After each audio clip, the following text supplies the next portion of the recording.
So guys, I did not mean to put out any FUD, right? But as you guys see, right, everything was red, right? And I posted that I think one of the reasons this person, Bitcoin Bravado, put out a post basically outlining the causes, and it was on point. I had to share that, right? Give respect where respect is due.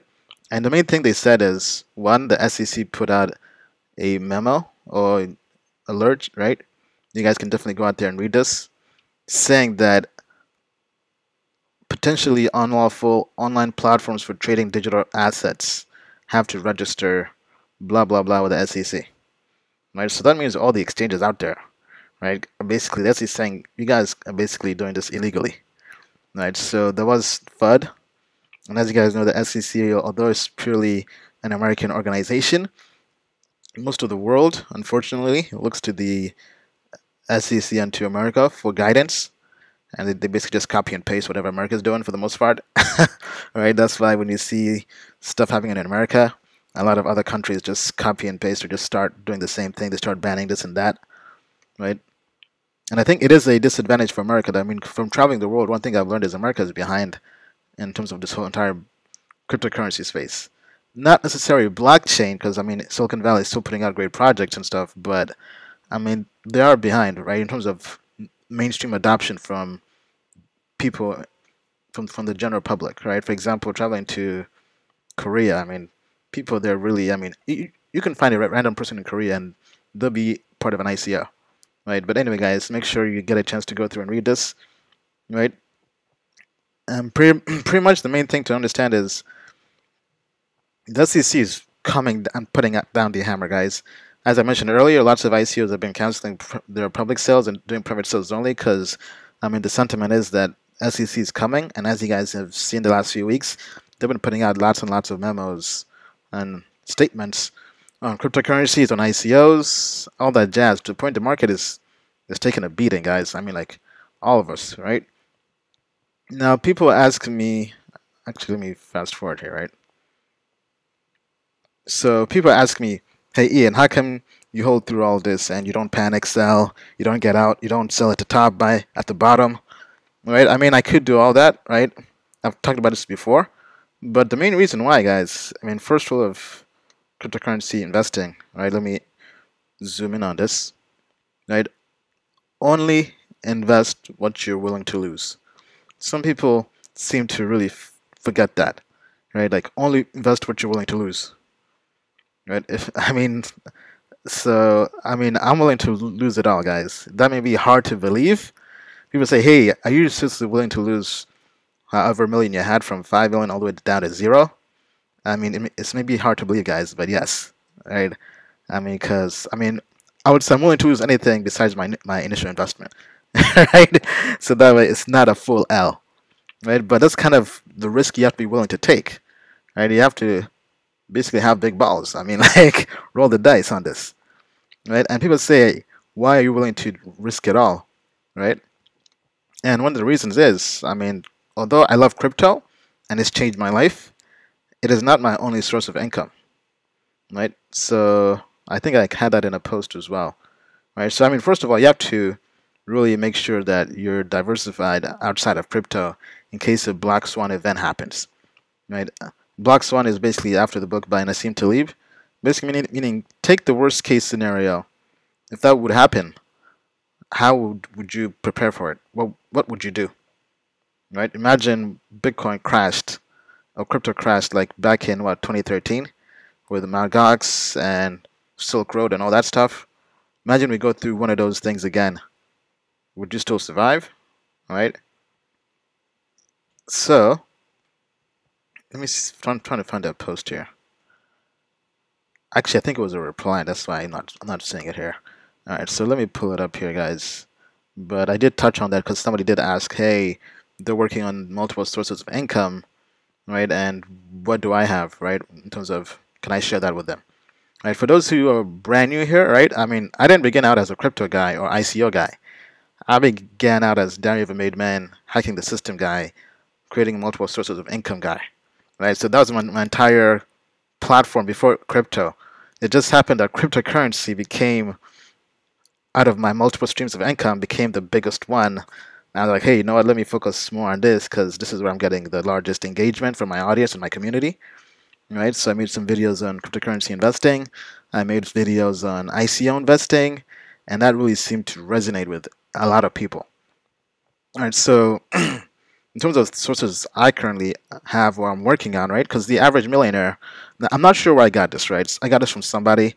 I'm not even sure if it's true, but I liked it, so I took it and ran with it, right? The average millionaire has 7 different sources of income, right? So ask yourself, how many different sources of income do you have, right? Do you have just one? And that's your 9 to 5 job, your paycheck, right? Because even when I was working at IBM, I was always focused on having multiple sources of income.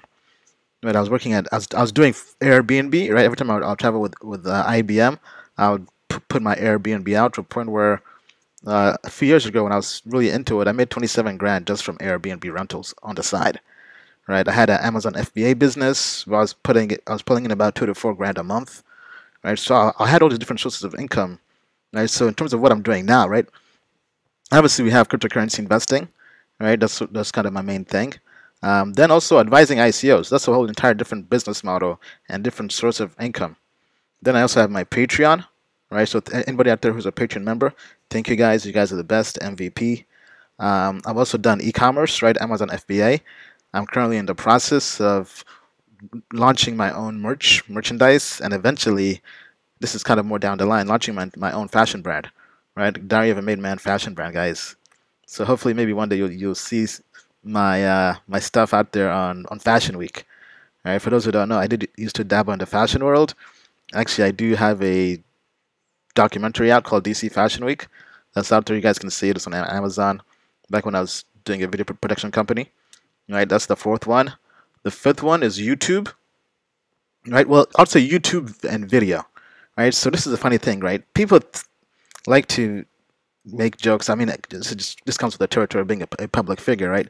Saying, hey, Ian, why are you doing all this stuff on YouTube, all these vlogs, just to crypto stuff, right? What if I told you that was a way to diversify, right? So my vlogs, for those who haven't watched them, don't know why you haven't watched them, right? But I think so far the engagement has been great on them, right? So they're called Diary of a Made Man series, right? Let me just briefly showcase them for those who are brand new or haven't seen them, right? So I travel the world just kind of showing, they're basically vlogs, right? Video blogs, right? But they're, in my opinion, the quality production is really well because I have an all-star video producer.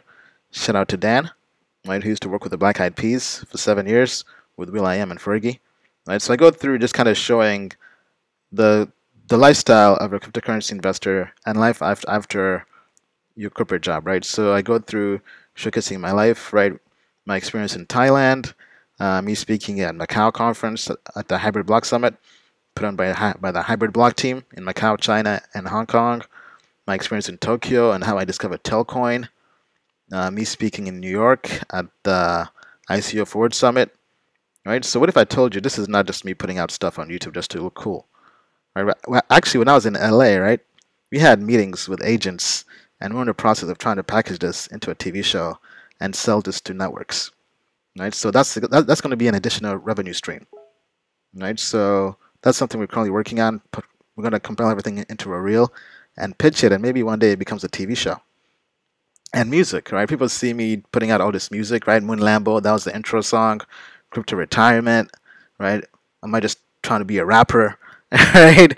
And by the way, guys, it's not me who's rapping. That's my boy Drew, How to Rap Drew, good friend of mine, right? He's not part of the family. I got him into crypto. We're now going to be basically creating a whole new genre called basically crypto rap, right?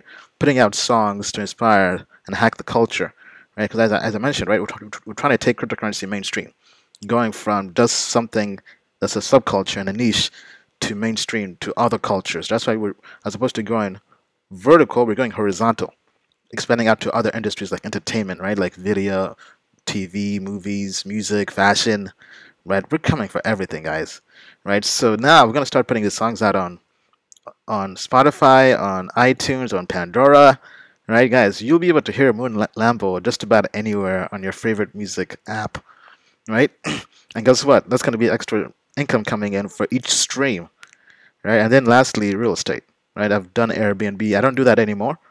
but I'm in the process of looking into getting into multifamily properties as a way to diversify outside of crypto, right? So all these different things are my 7 sources of income, right? Now, I recommend, this is the part where I think everybody should have multiple streams of income coming in, right? That way, when cryptocurrency is not popping off, guess what? You don't panic, right? Because you have other things helping you out, right? So I think everybody should definitely take some time out, write down 7 different sources of income, right?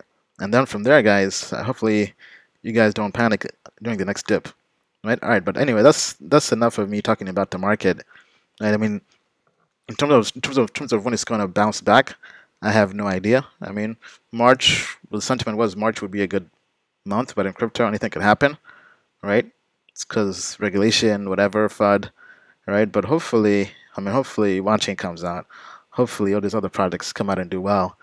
But now is a good time to buy, right? For example, I mean, our baby Zilliqa, right? It keeps on dipping, right? 4 cents, 265 market cap. I want it to go like under 200 million, right? Then I mean, I don't have money now, but I mean, it is still on my watch list, right? So right now, projects I'm watching are Zilliqa.